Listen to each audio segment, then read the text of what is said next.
Segunda de Crónicas, capítulo 15, habla sobre un evento muy importante que ocurrió alrededor de la vida de un rey de Judá.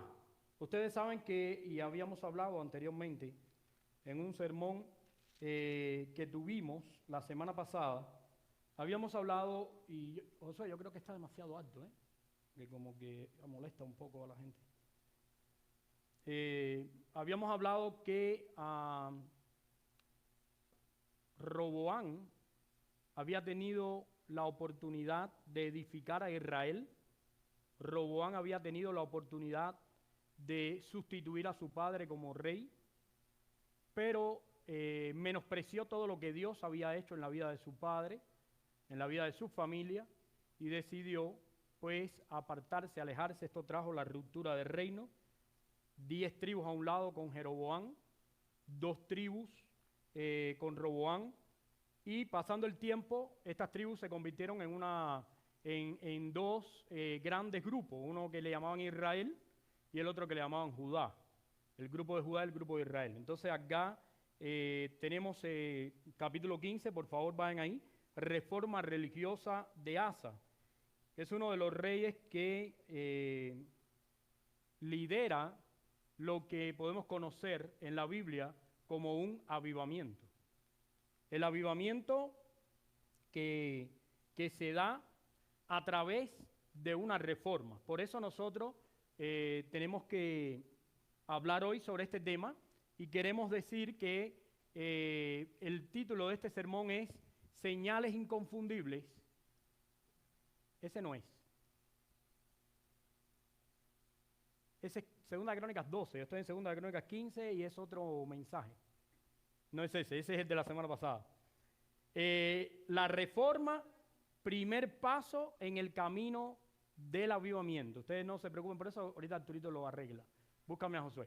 La reforma, ¿verdad? La reforma, primer paso en el camino de un avivamiento. Porque todos queremos tener un avivamiento. Todo el que ama al Señor, todo el que busca de Dios, todo el que anda en comunión con el Señor, quiere tener un avivamiento. Y para tener un avivamiento se necesitan reformas. Y las reformas generalmente son radicales. Las reformas no son decisiones temporales que uno toma. Las reformas son decisiones radicales. Por eso nosotros en esta tarde tenemos una enseñanza y es esta que quiero compartir con ustedes. El avivamiento personal es el fruto de una reforma radical. Cuando usted decide que su vida sea tratada por el Espíritu Santo de Dios y usted descansa en la voluntad de Dios y usted deja que Dios obre en su vida, lógicamente Dios, el Espíritu Santo, lo va a entrar en una reforma y eso va a tener fruto espiritual. Eso no va a haber otra cosa que fruto espiritual. Claro, las reformas son incómodas, porque cuando uno comienza una reforma está rompiendo con viejos hábitos. Y los viejos hábitos amarran a las personas. Por ejemplo, conozco mucha gente que tiene el hábito de hablar mal de otro.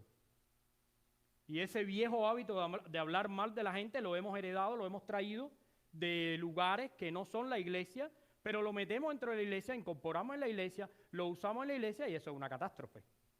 Tenemos también el mal hábito de hacer cosas que no le agradan a Dios y de tratar de vivir dos tipos de vida. Una vida que no tiene nada que ver con la vida cristiana, donde nos entregamos a cualquier tipo de práctica, a cualquier tipo de situación, pero después, cuando se acercan los días que nos tenemos que encontrar con Dios, desde mi perspectiva, entonces, ¿qué es lo que hago? Trato de reformar mi vida, trato de hacer lo que... Y entonces es incómodo. Es incómodo porque mucha gente que viene a una iglesia viene pensando que el cristianismo se trata de recibir cosas que ofertan en la iglesia.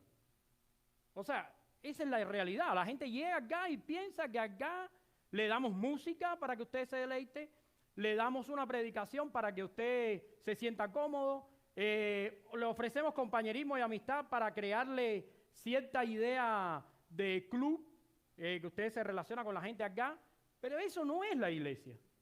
En la iglesia nosotros, primeramente la iglesia somos nosotros. Y segundo, nos reunimos con el propósito de glorificar a Dios y de dar, de entregar. Yo sé que los mal pensados ahora empezarán a pensar, bueno, ahora va a pedir dinero. No, no estamos hablando de eso. Estamos hablando de dar nuestra vida al Señor. Porque queremos recibir del Señor, y fíjense que muchas veces nuestras oraciones están dirigidas a recibir de Dios.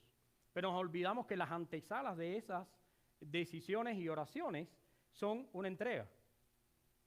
No podemos tratar de recibir los frutos del Espíritu Santo si no te entregas al molde del Espíritu Santo.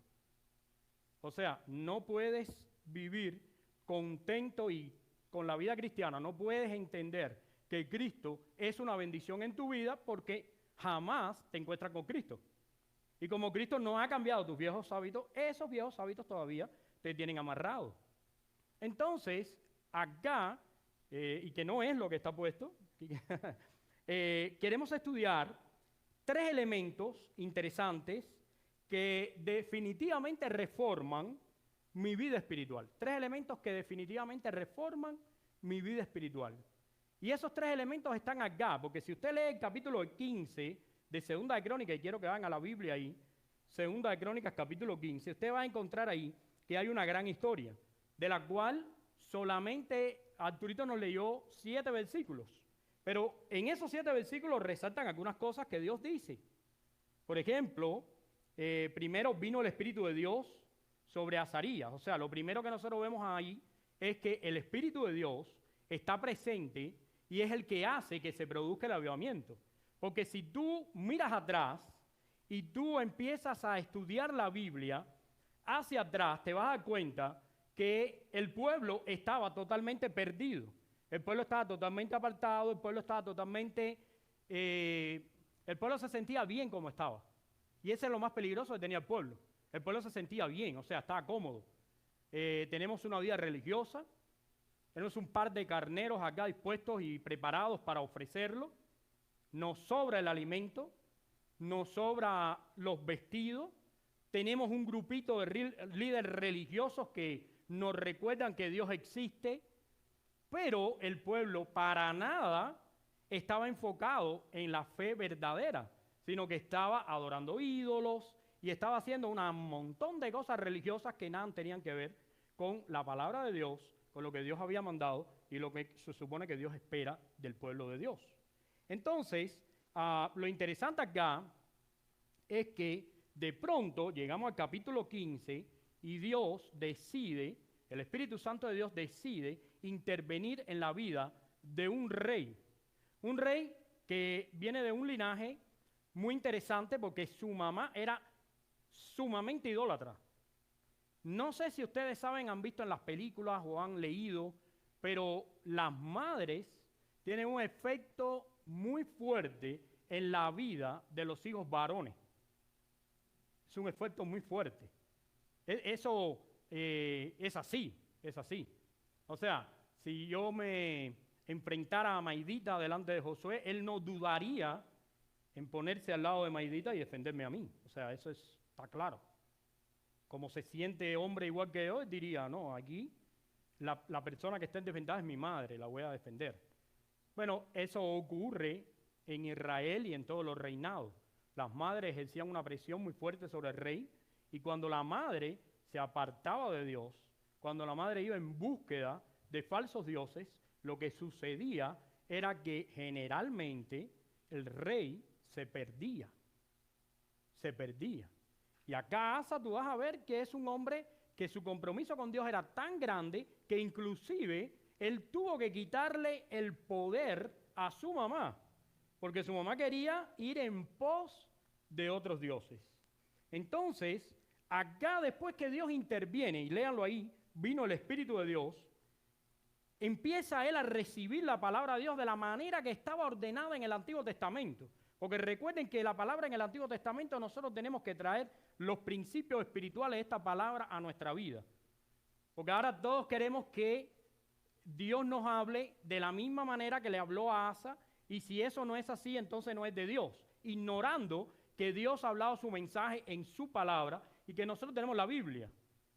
En este momento de la historia, Dios ha determinado que profetas traigan una palabra a los reyes. Y empieza a decir cosas como esta. Israel ha estado sin verdadero Dios y sin sacerdotes que enseñen la ley.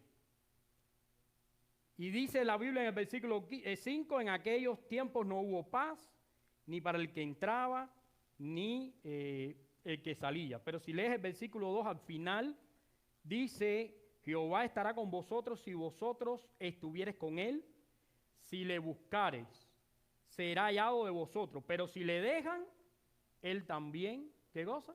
Los dejará. Y tenemos que entender que definitivamente el pueblo necesita una reforma.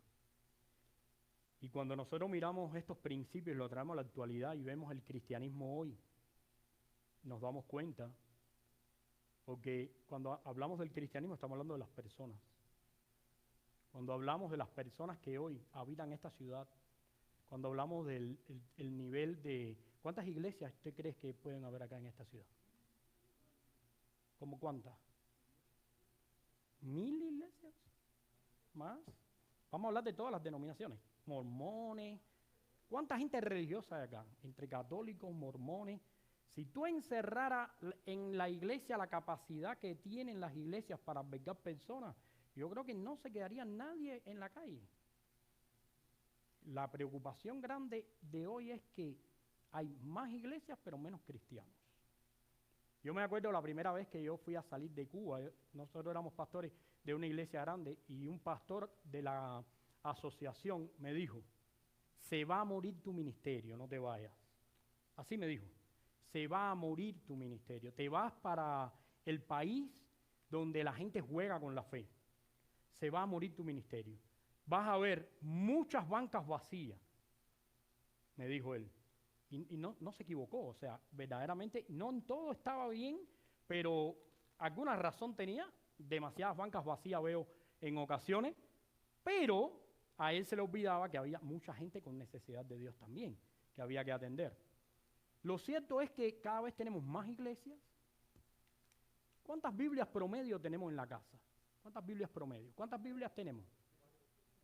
5 Biblias tenemos. ¿Alcanza para una para cada uno? Una para cada uno.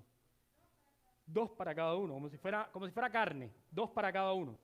Nos podemos hacer 2 Biblias en el barbecue y nos daría a 2 para cada uno. Pero el problema es que cada vez tenemos más Biblia, pero menos lectura de la Biblia. Ya tenemos Biblia en el teléfono, tenemos Biblia en el radio, nos las leen, Biblia en el carro, en la televisión, en el teléfono. ¿Cómo? En Facebook, en Instagram, en todos lados tenemos Biblia. Gracias, hermanito. Tenemos Biblia en todos los lugares. Voy a tomar agua porque esto me lo recomendó el hermano. Vamos a tomar agua. Sí, está buenísima. A mí me gusta el agua fría, fíjate. De donde yo vengo casi nunca teníamos. Entonces, me gusta el agua fría. Lo que pasa es que cada vez tenemos más Biblia, cada vez tenemos más servicios, cada vez tenemos más actividades cristianas. ¿Cuántas actividades cristianas tenemos acá en esta iglesia? Oye, si aquí lo que tenemos es aquí estamos de party, ¿eh? O sea, cuéntenme. Aquí no celebramos ni que se muere nadie. Porque no se muere nadie, fíjate. Y no es que yo quiera que se muera nadie, pero yo tenía una iglesia que todos los meses se moría alguien. Y yo tenía que estar en la funeraria y en los velorios, porque en Cuba es así, igual que en Latinoamérica. Si tú faltas a la funeraria, al velorio, el domingo ni te pares que te tiran el cadáver para arriba de la plataforma. Yo estuve en velorios donde yo estaba más triste que la gente que eran los familiares. Yo estaba amargado y triste porque se murió la hermana y ellos estaban de party, O sea, pero acá no pasa eso. Acá tenemos celebración de las madres, de los padres, de los tíos, celebramos matrimonio, celebramos todo, hasta las discusiones las celebramos, todo lo celebramos. Venimos y nos fajamos entre los hombres. Usted se está perdiendo eso, Porque a lo mejor usted está peleando en su casa por eso, porque no le dan un chance para pelear, usted no tiene la autoridad en su casa. Venga y aprenda a pelear con los hombres acá. Acá peleamos los viernes. A lo mejor usted cuando va a alzar la voz en su casa le dice, tranquilo, mota. y no sabe, venga el viernes, que aquí nosotros nos fajamos, yo se lo garantizo. Tenemos aquí buena discusión, hablamos temas, pero el problema es que cada vez hay menos encuentro con el Señor. Y lo triste es que nos divierte todo esto, porque hasta ahora nos divertimos de esto. Nos da risa que tenemos más Biblia y menos lectura. Nos da risa que tenemos más iglesia, menos feligresía. Nos da risa que tenemos más comprensión del Evangelio, pero menos lo practicamos. La catástrofe es que nos da risa. Porque si yo ahora hubiera grabado la manera en que nosotros estábamos recibiendo estas grandes verdades, esto es para llorar, te lo digo, no es para reírnos. Si lo grabo y lo pongo, resucitamos a Pablo, Pablo se muere. Porque dice, esto es lo que hay ahora, esto es lo que hay. Necesitamos rápidamente una reforma espiritual. Necesitamos acabar de tomar esto en serio. Necesitamos acabar de darle sentido a lo que estamos haciendo. Que no nos robe el diablo el sentido de lo que estamos haciendo. Necesitamos darle contexto a esta realidad. Hay 3 elementos que están acá en este capítulo que yo quiero que ustedes lo marquen en la Biblia. Primer elemento, versículos 7 y 8. Dice la palabra, pero esforzaos vosotros y no desfallezcan vuestras manos, pues hay recompensa para vuestra obra. Cuando yo asa las palabras y la profecía del profeta Azarías, hijo de Obed, dice la Biblia, cobró ánimo y quitó los ídolos abominables de toda la tierra de Judá. Lo primero que pasó acá y que es un efecto inmediato en los que se encuentran con Dios y que definitivamente nosotros necesitamos para una reforma es comenzar a entender que la fortaleza que necesito para mi diario vivir está en la palabra de Dios. Porque este hombre estaba desanimado, este hombre estaba entristecido, este hombre no tenía ni deseo de reinar, pero de pronto escuchó la palabra de Dios que dijo el profeta, hey, hay fruto para el que está fiel. Y dice, cobró ánimo. ¿Y sabes lo que significa en hebreo esa palabra? Significa que de pronto todo tuvo sentido para él, de pronto se edificó totalmente, de pronto agarró, se sintió bien y comenzó algo que después nosotros vamos a hablar, que es la reforma en él. Quiero leerte un escrito pequeño de Paul Washer. Todos lo conocen, todos saben quién es Paul Washer. No voy ni a explicarlo. Paul Washer dice de esta manera: la meditación bíblica es sencillamente la disciplina de contemplar la palabra de Dios para que podamos entender sus verdades y tengamos un mayor impacto en nuestra vida. Cuando yo leí esto, yo pensé que era una poesía. Hey, Paul, ¿qué pasa, bro? Estás haciendo una poesía. Esa es la idea de, dice él, usa esta palabra, es contemplar. Pero después da una explicación que le dio sentido a esta realidad. Dice él, consideremos el modo en que el ganado come la hierba.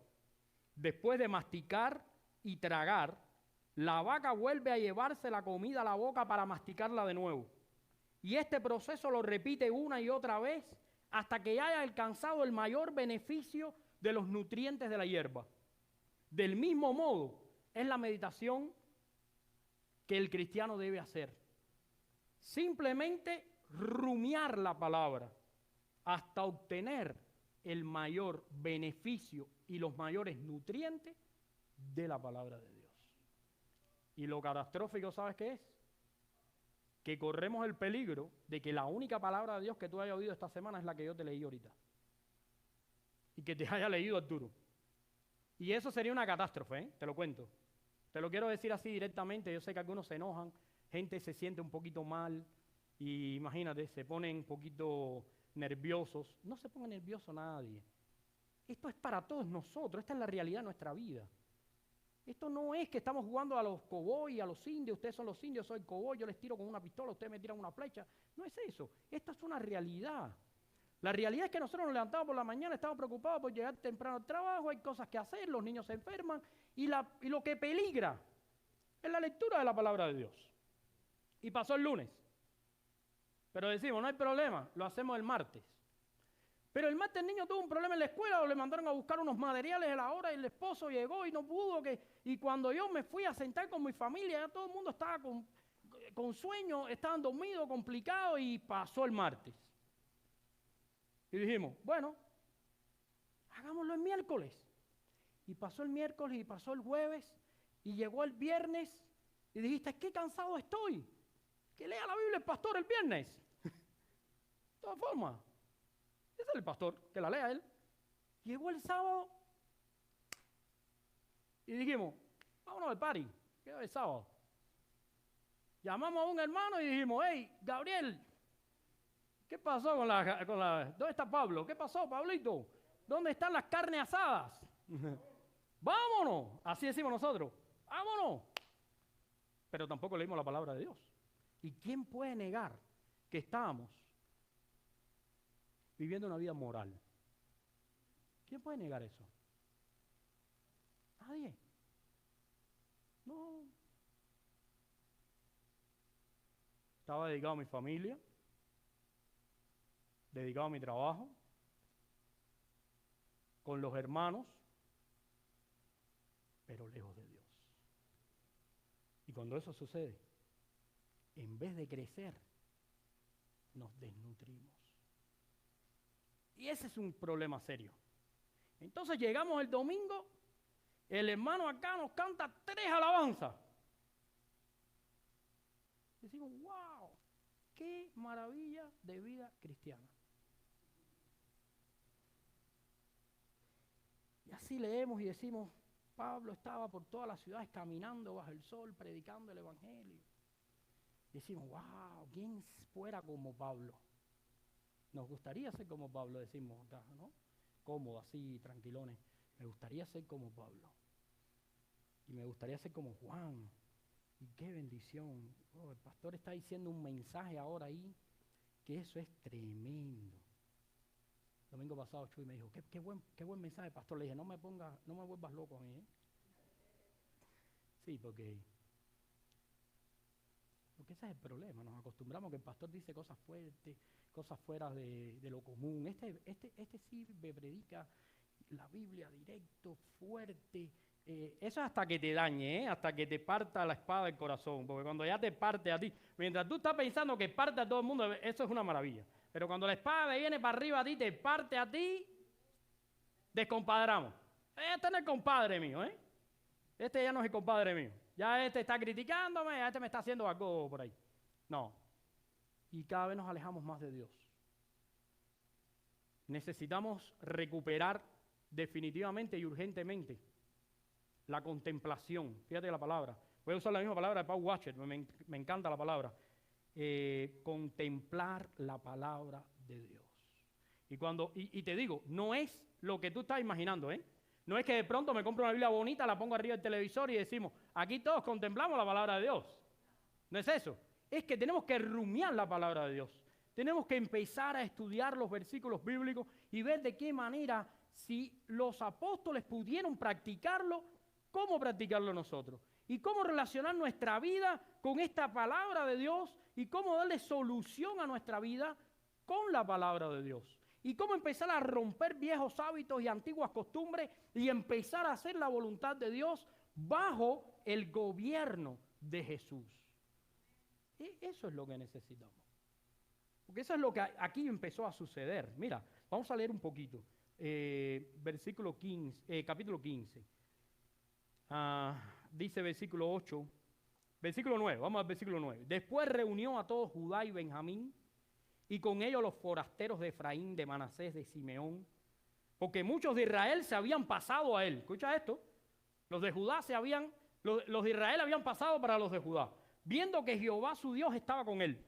Se reunieron pues en Jerusalén en el mes 3 del año 15 del reinado de Asa. En aquel mismo día, dice, sacrificaron para Jehová del botín que habían traído 700 bueyes y 7,000 ovejas. Y entonces, aquí está lo lindo, entonces prometieron solemnemente que buscarían a Jehová, el Dios de sus padres, de todo su corazón y de toda su alma. ¿Hicieron eso? fue un momento de encuentro con Dios. Y quizás debería preguntarme hoy, ¿desde cuándo yo no me encuentro con Dios? ¿Desde cuándo no me encuentro con Dios? No desde cuándo tú no encuentras la Biblia. Hay gente que se la pierde hasta la Biblia. Pero yo te digo, ¿desde cuándo no te encuentras con Dios? ¿Desde cuándo tus lágrimas no se salen cuando piensas en el sacrificio de Jesús? ¿Cuándo fue la última vez que guardaste tu mente, tu corazón y tu boca consagrada para el Señor? 5 funciones de la palabra de Dios que quiero añadir. Primero, la palabra de Dios da testimonio de Cristo. Juan 5:39 dice, escudriñad las Escrituras, el mismo Jesús, porque en ellas está la vida eterna y ellas dan testimonio de mí. Segundo, la palabra de Dios hace al hombre sabio para la salvación. Dice 2 de Timoteo 3:15, desde la niñez, le dice Pablo a Timoteo, has sabido las santas Escrituras que te pueden hacer sabio para la salvación. Tercero, la palabra de Dios hace que las personas sean regeneradas. Primera de Pedro 1:23, habiendo sido regenerados, ¿por qué? Por la palabra de Dios. No te va a regenerar el pastor, no te va a regenerar el culto, no te van a regenerar los aplausos de los hermanos, no te van a regenerar los programitas de la televisión, te va a regenerar la palabra de Dios cuando la rumias, cuando te concentras en ella y cuando la estudias. Cuarto, la palabra de Dios es la leche espiritual de los creyentes. Primera de Pedro 2, del 2 al 3. Dice la Biblia en Primera de Pedro, la leche, que es la palabra de Dios, dada sin engaño. Cuando tú lees la palabra de Dios no hay engaño. La palabra de Dios te desengaña. Viene cualquiera ahí haciéndose el interesante contigo y el de que vamos a sembrar y vamos a dar la ofrenda para que el Señor y los de 500 y los de 1000. Pero cuando tú lees la palabra de Dios no hay invento de nada de eso. La palabra de Dios es muy directa, muy clara y te hace sabio para la salvación. Pero el gran problema de los cristianos es que desconocen la palabra de Dios. Y por último, la palabra de Dios hace que los creyentes sean hombres y mujeres cabales. ¿Sabes qué significa eso? Que tengan convicción. Dice 2 de Timoteo 3:17, al fin de que el hombre de Dios sea perfecto, enteramente preparado para toda buena obra. Tú sabes que yo cuando empecé a estudiar la Biblia, ese versículo me encantaba porque decía, la palabra de Dios estaba perfecto, enteramente preparado para toda buena obra. Bueno, la palabra de Dios lo que me va a hacer es nice, suave, porque toda buena obra. Puede hacer, oye, pero qué buena gente que hace siempre buenas obras. Pero lo que está hablando acá es de la salvación. Y dice la palabra que las obras Dios las preparó de antemano para que nosotros anduviésemos en ellas. Así que no son nuestras buenas obras, son las buenas obras que Dios preparó de antemano para que nosotros caminemos en ellas. Y eso es lo que hay que hacer. Segundo, no sé por qué tenemos eso ahí. Quítalo. Segundo, comenzar a hacer cambios de adentro hacia afuera. Mira, versículo 8, vamos a ir al versículo 8. Dice, cuando oyó Asa la palabra y las profecías cobró ánimo. Y fíjate cómo empezaron los cambios. Quitó los ídolos. Primero de la tierra de Judá. Después de Benjamín. Y después de las ciudades que él había tomado en la parte montañosa de Efraín. Y reparó el altar de Jehová. Después reunió a todo Judá. Y después entonces ofrecieron el holocausto. Te quiero hacer una pregunta. Esta pregunta yo me la hago muchas veces. Es muy interesante para mí. Te va a sonar un poco raro, pero después la vamos a desmenuzar. La pregunta es esta. ¿Por qué mi teología no está cambiando mi vida? ¿Has pensado en eso? ¿Por qué si vienes más a la iglesia cambias menos? ¿Por qué tú estás en la casa de Dios y todavía continúas casi de la misma manera que cuando llegaste? ¿Por qué no se produce el cambio? ¿Por qué la teología no hace que cambie? ¿Por qué la teología no hace que yo sea una persona diferente? Porque fíjate, conocimiento tenemos, Eso es indudable. Tenemos hasta fama en el mundo evangélico de gente que conoce la Biblia. Esa fama la tenemos. Tú quieres saber si alguien conoce la Biblia, tú le preguntas a cualquiera y dice, los bautistas son los que están ahí con el estudio de la Biblia. Pero mi pregunta es, ¿por qué más estudio y menos cambio? ¿Por qué mi teología no cambia mi vida? Bueno, tú sabes que yo estaba analizando esto y me doy cuenta que en la Biblia nos enseña que los cambios se producen en la vida nuestra por dos causas principales. Primero, puede haber cambio cuando yo estoy sometido a grandes emociones, a enorme simpatía, y esto nos puede llevar al fracaso, porque como te darás cuenta, tu vida no puede sostenerse, ni puede sostener una vida cristiana por mucho tiempo, si el fruto, o por lo menos la base, tiene raíces tan débiles y fluctuantes como son nuestras emociones. Entonces, hay mucha gente que hoy sale cambiada de aquí, pero el cambio le dura menos de 24 horas.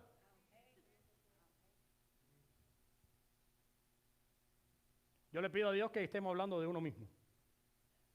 Cada uno de uno, le pido a Dios.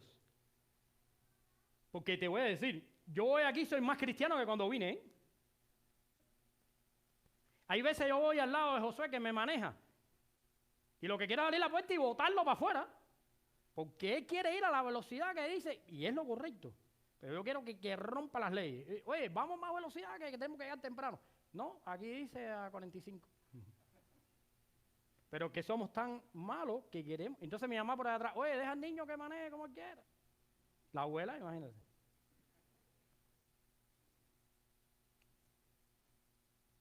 Yo me emociono hoy acá, cantamos, me doy un abrazo con Rolando, saludo a 4 hermanos aquí, yo salgo hermano, oiga, hasta para flores me pueden poner. Pero cuando yo llegué aquí hoy, yo venía pensando mal. ¿Cuánto no? Bueno, no voy a decir. Porque son pues me pongo pecaminoso. ¿Eh? Y porque cuando piensas más de tu jefe, cuando piensas más de tu esposo, cuando piensas más de tu esposa, cuando piensas más de tus hijos, cuando eso sucede en tu vida, estamos pecando. Estamos pecando. Entonces, los cambios que se producen por las emociones son muy peligrosos porque duran poco.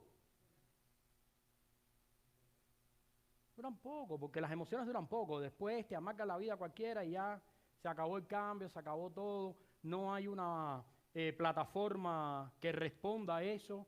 Y así sucede. Yo estaba viendo un programa de John MacArthur y John MacArthur decía que cuando cambiamos por las emociones, nos estamos engañando a nosotros mismos. Y no te das cuenta que hay mucha gente que lo que le gusta de la iglesia es la emoción, la acción.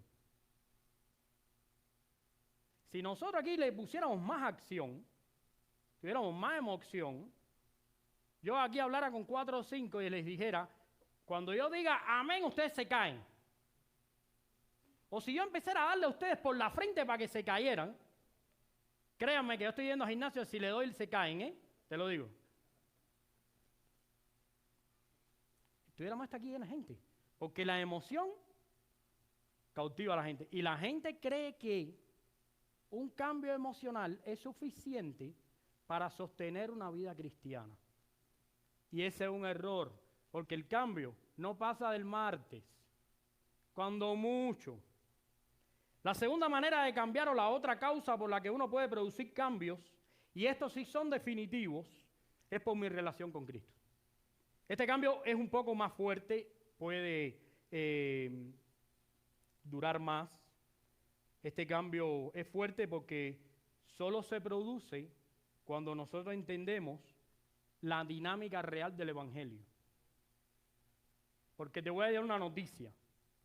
La mitad de los cristianos no conocen el Evangelio. Esa es una realidad. Si pasamos una hoja en una multitud de cristianos y explícame qué es el Evangelio, la gente no sabe lo que es el Evangelio.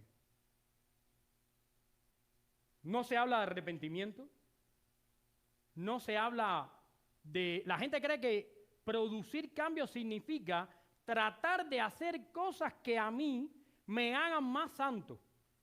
Pero producir cambios significa rendirme más, entregarme más, ponerme más a disposición del Espíritu Santo. descansar más en Dios. Te voy a leer algo aquí que le tomé a Michelin en una predicación que algunas veces escucho.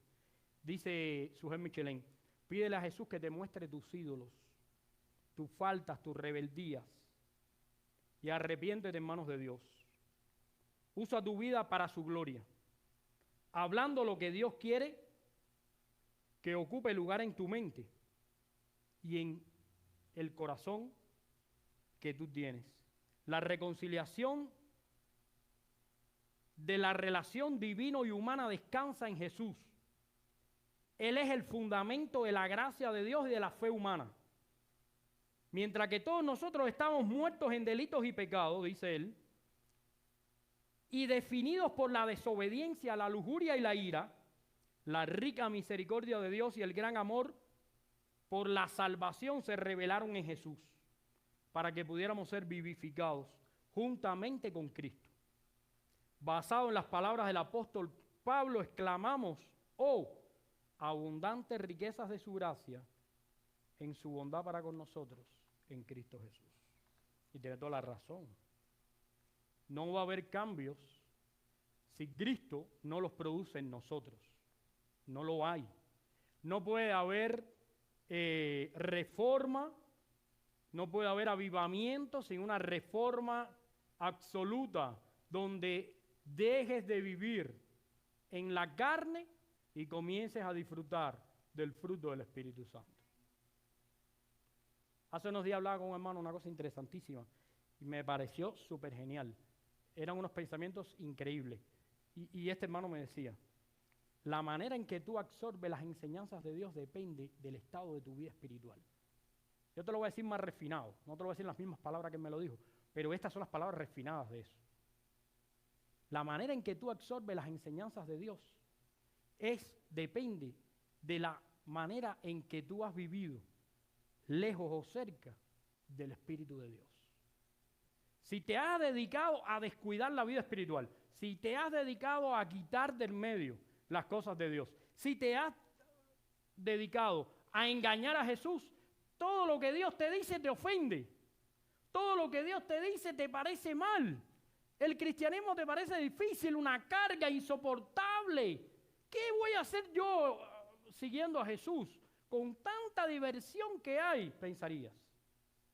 Pero cuando vivimos en el Espíritu, cuando nuestra relación espiritual es diferente porque estamos gobernados por el Espíritu Santo, cuando Jesús está gobernando nuestra vida, todo lo que Dios dice es aprovechable. Todo nos aprovecha. Y cuando lees la Biblia, si alimentaste más la carne, no tiene sentido. Pero si oraste y buscaste de Dios para que te hablara en su palabra, entonces dices: wow, ¿cómo es que esto está acá? Y cómo esto tiene gran relación conmigo.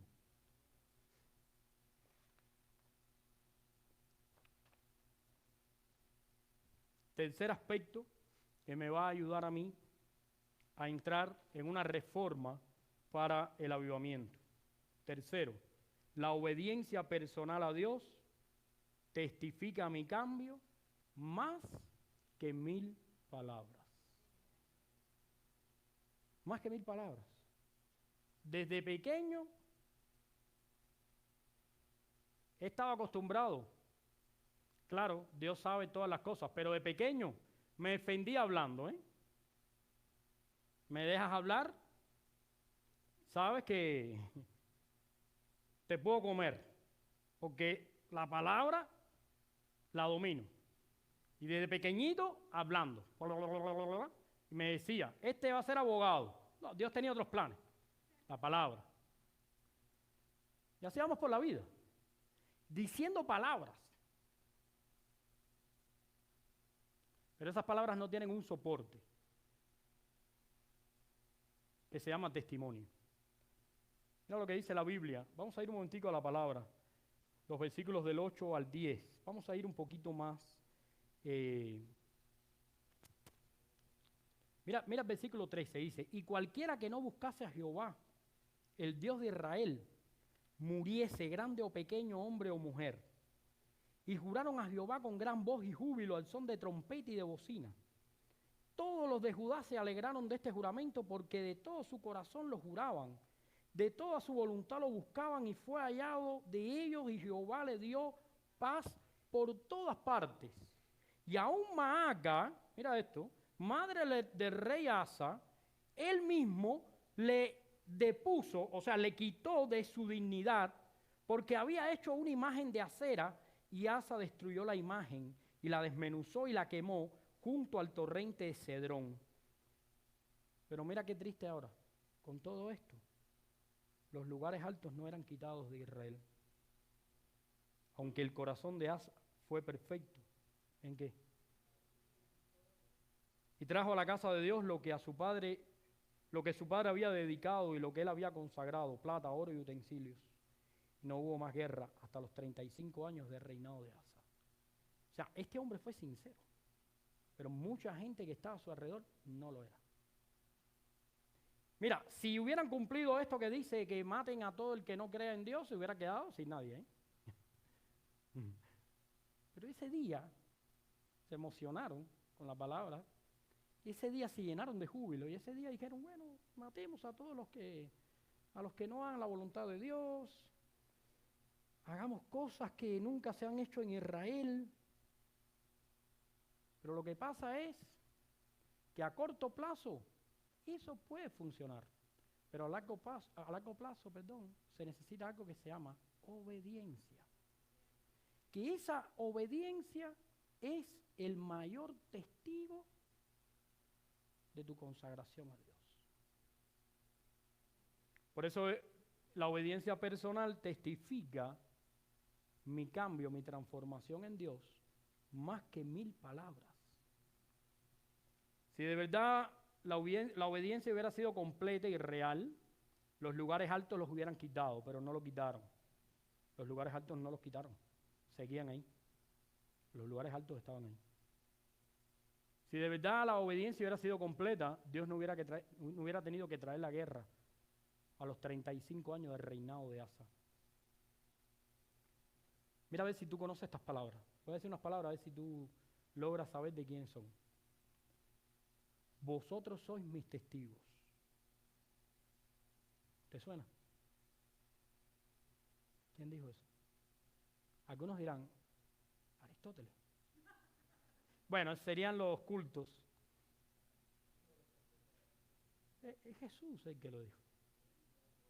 En el Antiguo Testamento viene diciéndolo los profetas y Jesús lo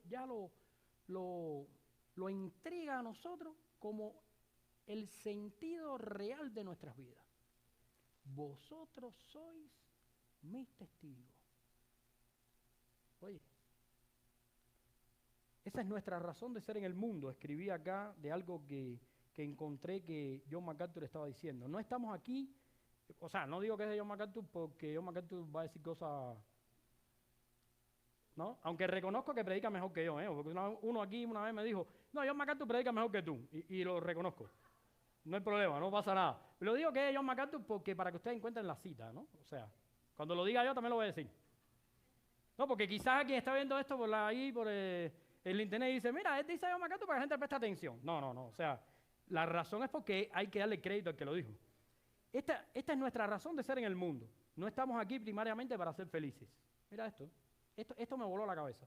No estamos aquí primariamente para ser felices.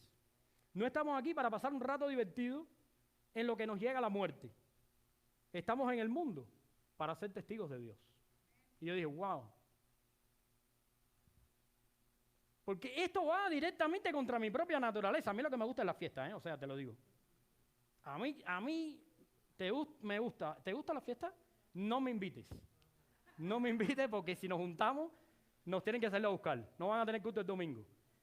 No. Y el problema es que nosotros tenemos esa mentalidad conceptuada. Nosotros decimos, el fin último de la existencia nuestra es ser felices. Y para eso tenemos a Dios. Y entonces te casas y quieres ser feliz. Y empieza, no te frustras si yo soy feliz. No te frustres. van a ser felices poco a poco. Pero fíjate, en ningún momento Jesús nos prometió a nosotros que íbamos a tener la felicidad definitiva. Hasta que no estemos en la presencia de Dios. En el mundo tendréis aflicción. Ahora mismo, ¿sabes cuál es el momento de más aflicción en mi vida? No, las tarjetas de crédito, ok. Ya esas yo las ignoro. El momento más aflictivo de mi vida es cuando veo a Yani y a Esteban en el gimnasio.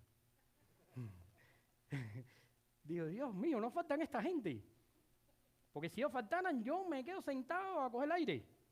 Y dice, no faltan esta gente, están ahí. Y ahí le están dando con todo y yo tengo que darle algo. Y me miran y dicen, mira este. Y así quiere cambiar ese cuerpecillo que tiene. Bueno, ahí vamos.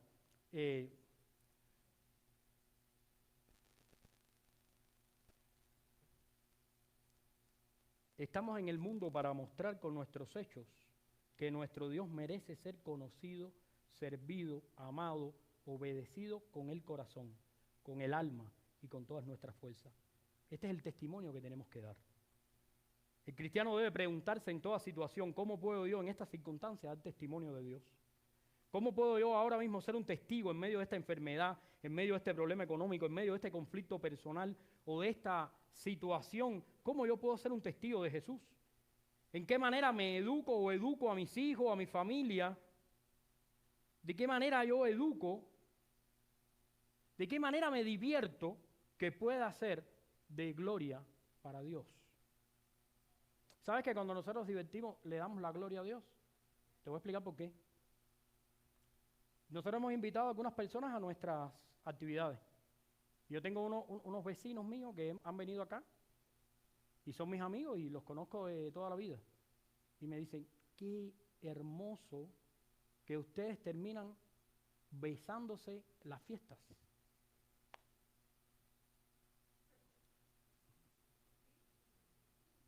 O sea, dice, yo nunca había estado en una fiesta que se termine a besos. Todo el mundo contento, todo el mundo bien. Las fiestas generalmente en el mundo no terminan así, ¿eh? No terminan así.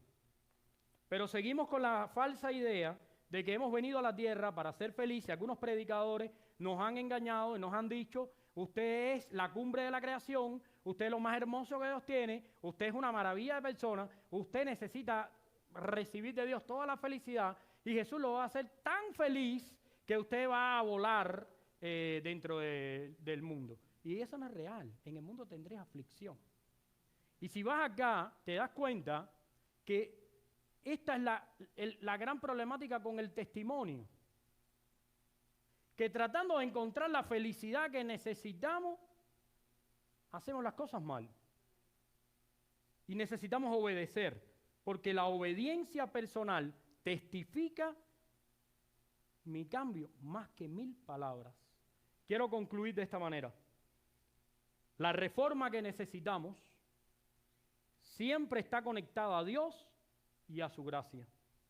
No es una búsqueda de valores morales, sino el entendimiento de rendirse a la voluntad soberana de Dios. No es un avivamiento porque hay estereotipos espirituales que lo confirman. Gente gritando, gente llorando, gente levantando las manos. Es un avivamiento cuando tienes la voluntad determinada de seguir a Jesús a cualquier costo. Eso es un avivamiento. Y aquí te quiero hablar de Asa para terminar, porque es interesante. Porque mi vida espiritual no puede depender de nadie. Mi vida espiritual tiene que depender de mí y de mi relación con Jesús. Mucha gente cree que su vida espiritual depende de la iglesia, de su pareja o del ambiente en el que se encuentra. Tu vida espiritual depende de Dios. Porque mira, acá está Asa, que aunque la gente no fue sincera, ¿sabes lo que dice la Biblia? Que su corazón era perfecto. Todos hicieron las cosas mal. Dios tuvo que traer la guerra. Las reformas que él hizo, no a todos le funcionaron. pero todavía Dios reconoció que su corazón era perfecto. ¿Sabes qué aprendo con esto? Que tengo que buscar a Dios. No sé si Maidita hoy está más espiritual que ayer o menos. No sé, no me importa. Es su problema con Dios. Yo oro por ella y ella ora por mí. Pero si ella no está espiritual, yo no me voy a poner carnal. Yo voy a seguir espiritual. Y si yo estoy carnal, ella no tiene que venir a ponerse carnal. Ojo, que los esposos queremos obligar a las esposas a ponerse carnal. Y las esposas quieren convertir a los esposos en espirituales. Mucho cuidado con eso, Cada cual necesita una relación con Jesús. Y tenemos que enfocar nuestra relación con Jesús. Y es Dios quien va a hacernos espirituales. No voy a seguir predicando porque son las 4:30. Y después me dicen que no termino nunca. Pero sí quiero decir esto. Necesitamos una reforma radical si queremos vivir conforme a la voluntad de Dios. Y no pronuncie tantas palabras. Viva el Evangelio. Porque el testimonio habla más que 1000 palabras. Oremos al Señor. Padre, gracias te damos en esta tarde porque tú eres bueno y para siempre es tu misericordia. Te damos la gloria y la honra en esta tarde. Queremos que tú nos bendigas, que tú nos ayudes a poder hacer reforma en nuestra vida. Queremos ver un avivamiento espiritual en nuestro corazón. Y queremos que el avivamiento empiece con nosotros, con nuestras vidas. Ayúdanos a quitar las cosas que no te agradan. Ayúdanos a romper con hábitos pecaminosos y permítenos darte la gloria. En el nombre de Cristo Jesús. Amén.